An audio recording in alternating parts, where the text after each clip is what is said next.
साहब, पहले आपकी तरफ आते हुए कैसा आप महसूस कर रहे हैं लाली साहब कि ये तो अच्छी एक काविश है कानून नाफिज करने वाले इदारों की कि सारा सुराग उन्होंने लगा लिया, लेकिन जब हम ये बात करते हैं कि इंडिया की तरफ निगाहें उंगलियां हमारी जाती हैं लेकिन उसके बाद असर कुछ नहीं होता, ये तो एक तसलसल से कार्रवाइयां पाकिस्तान के खिलाफ वो कर रहे हैं।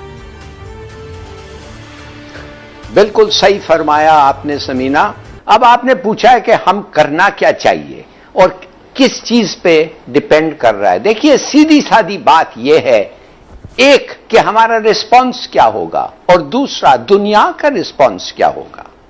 क्या हम चू चू करते करते बस बैठ जाएंगे कि हम रिटेलिएट करेंगे? और अगर हम रिटेलिएट करेंगे, बताने की जरूरत नहीं है, कहने की कोई जरूरत नहीं है, मगर रिटेलिएशन जो है इंडिया को बताना कि बंबई में और दिल्ली में ये बम फट सकते हैं अगर लाहौर में फट रहे हैं, खास तौर जब आपका इतना ब्लेटेंट इंटरवेंशन है।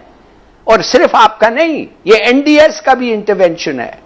एनडीएस और रॉ खुद दोनों मिलके किया है, ये दोनों मिलके काम करते हैं, जैसे हमको पता है बलूचिस्तान में।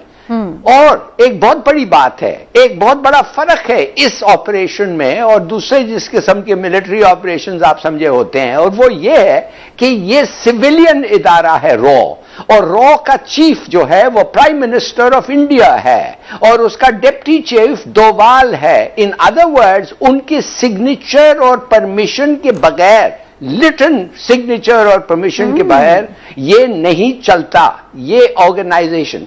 और इंटरनेशनल लॉ ये कहता है कि अगर आपके इंस्ट्रक्शंस के तहत कोई एक्शन लिया जाता है जो क्रिमिनल है और उसमें लोग मारे जाते हैं, तो वो रिस्पॉन्सिबिलिटी कत्ल का आप पे आता है।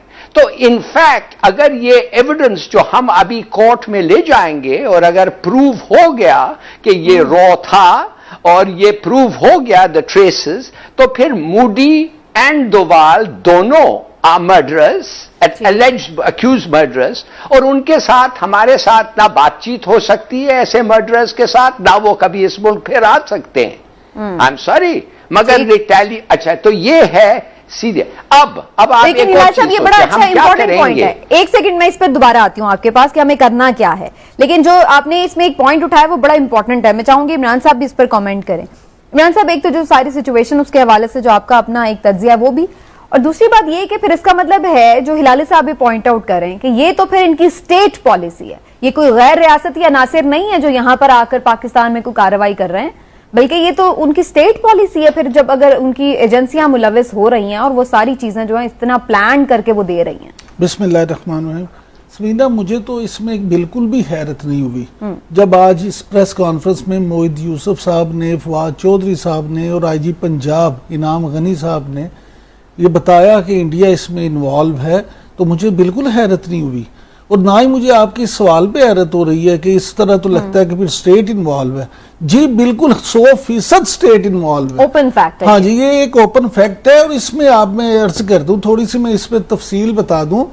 हिलाली साहब, हमारे वाकफान आल के मुताबिक उन्होंने 2 हमले, लाहौर में 2 हमले प्लान किए थे, और हमारे वाकफान आल के मुताबिक हमारे, जैसे आपने पहले कहा कि इंटेलिजेंस एजेंसीज और खुफिया इदारे और कानून नाफिज करने वाले इदारे हैं, उनकी जितनी भी तारीफ की जाए वो इस लिहाज से कम है कि एक मास्टरमाइंड को तो इन्होंने धमाके होने से पहले गिरफ्तार कर लिया, उसके बाद इन्होंने उसके जरिए से भी फिर ऑपरेशन को मजीद आगे बढ़ाया, और ये पूरा रैकेट जो गिरफ्तार हुआ है, पकड़े गए, और जिस तरह से ये पूरी चीज सामने लाए, इस पे मैं कहता हूँ कानून नाफिज करने वाले इदारों ने इंतहाई प्रोफेशनलिज्म का मुजाहरा किया है और ये सारी चीजें सामने लाए। और एक धमाका होने से जो पंजाब की एक आला शख्सियत जिसमें टारगेट होना थी उसको बचा लिया गया, तो इसलिए ये दोहरी मुबारकबाद के मुस्तहिक है कि एक तो इन्होंने होने से पहले उसको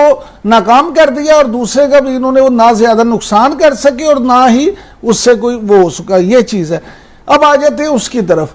अब जो ऑथेंटिक रिपोर्ट्स हैं उनके मुताबिक सिर्फ और सिर्फ रॉ ही नहीं, एनडीएस ही नहीं, मोसाद के भी डांडे इसके साथ मिलते। अच्छा। हाँ जी, और रा जो है ये सब मिलके ये काम करते हैं, और रा बाकायदा रा फंडेड ये सारा प्रोग्राम था। अच्छा, और सुबीदा, ये सिर्फ एक वाकया नहीं है। पाकिस्तान में दहशतगर्दी के जितने वाकयात होते हैं उनमें से 80% वाकयात में इसी तरह से फंडिंग इंडिया से होती है, और वो साबित होती है। और इससे बड़ा सबूत पूरी दुनिया को क्या चाहिए कि उनका हाजिर सर्विस फौजी एहलकार हमारे पास यहाँ गिरफ्तार है, जो इतराफ कर चुका है अपने दहशतगर्दी करवाने का। यहाँ पे कुलभूषण की मैं बात कर रहा हूँ, इससे बड़ा सबूत और दुनिया को क्या चाहिए? और उसको मान चुका है इंडिया। सब कुछ। लेकिन असल प्रॉब्लम ये है कि इंडिया, दुनिया ने उसकी तरफ से आंखें बंद की हुई हैं। दुनिया को हमारी चीजें जो हम नहीं भी करते वो हमें डाल देते हैं। हमारा नुक्ता भी उन्हें पहाड़ नजर आता है और उनका पहाड़ भी उन्हें राई नजर आता है। लेकिन हिलाली साहब, हम कैसे लॉबिंग करें फिर इसके लिए?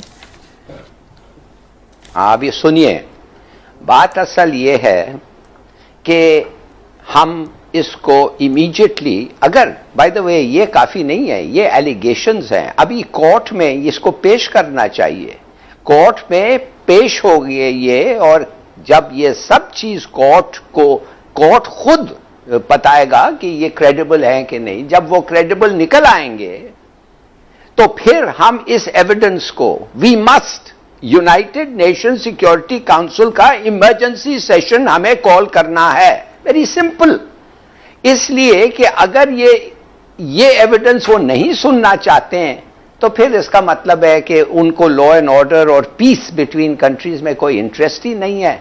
वो पता नहीं फिर किस किस्म का ऑर्गेनाइजेशन है। दूसरी चीज, secretary general of the United Nations का फर्ज बनता है कि ये सब चीज, ये एविडेंस जो उसको मिलेगा, कोर्ट स्टैच्यूर एविडेंस, वो फिर सर्कुलेट करेगा सबके सामने, और एक स्पेशल मीटिंग फाटफ का कॉल करना चाहिए और उनको कहना चाहिए ये है एविडेंस, ये है टेरर फाइनेंसिंग, इधर से आया, ये लोग इन्वॉल्व हैं, आपका क्या इसमें है? और अगर उन्होंने कहा हम कोई एक्शन नहीं लेते या with in a reasonable time action नहीं लेते और इंडिया के खिलाफ एक्शन नहीं लेते, तो फिर आप सीरियसली कंसिडर करें अपने दोस्त मुल्कों के साथ कि फाटफ में रहना, इज देयर एनी पॉइंट?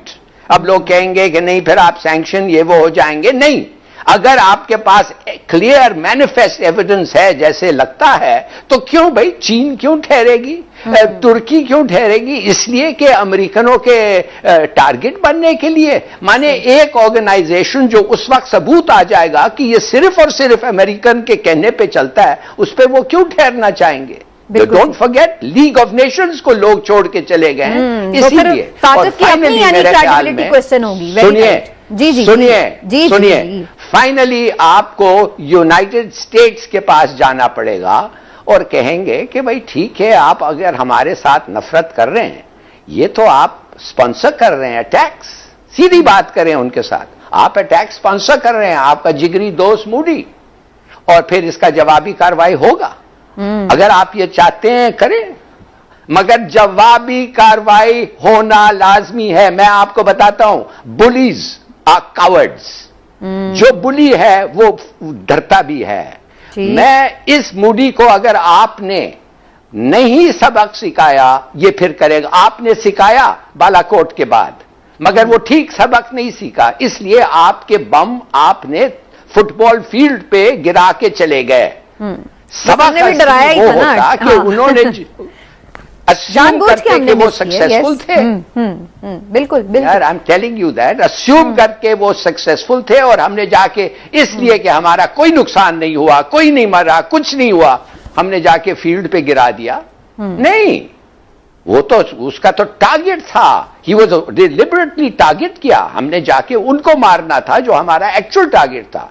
तो मैं आपसे ये फिर कहना चाहता हूं, प्लीज, ये अगर आप इसकी जवाबी कार्रवाई ना करें तो फिर ये फिर होगा, और ये होता रहेगा, और फुल स्केल एक्शन इसके पर होना चाहिए वंस सब आपका एविडेंस आ गया है और कोर्ट के सामने पेश। Very right.